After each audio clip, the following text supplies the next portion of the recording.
આગળ વાત વડોદરાની કરીએ ફરી એકવાર તો વડોદરાના ડભોઈમાં ઢાઢર નદી ગાંડીતુર બની છે। પ્રયાગપુરા અને કરાલીપુરા માર્ગ પર પાણી ફરી વળ્યા છે, ત્યારે પાણી ફરી વળવાના કારણે થઈને 7 થી 8 ગામનો સંપર્ક કપાયો છે।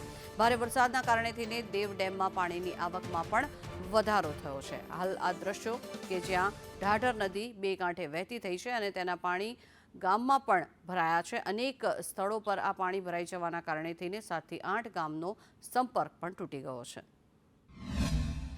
ઉપરવાસમાં ભારે વરસાદને પગલે ડભોઈ તાલુકાના કેટલાક ગામો એલર્ટ આપવામાં આવ્યા હતા, જેમાંથી પ્રયાગપુરા હાલ આપણે ઊભા છે, જે આ ઢાઢર નદીના દ્રશ્યો છે।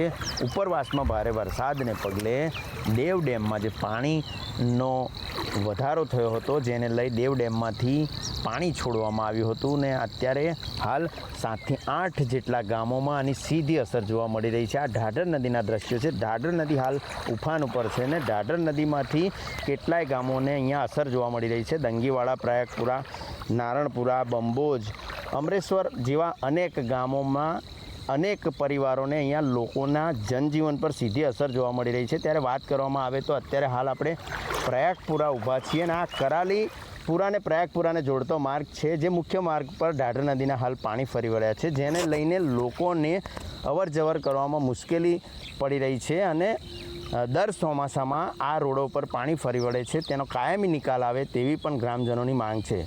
કેતન કુમાર, સંદેશ ન્યૂઝ, ડભોઈ, વડોદરા।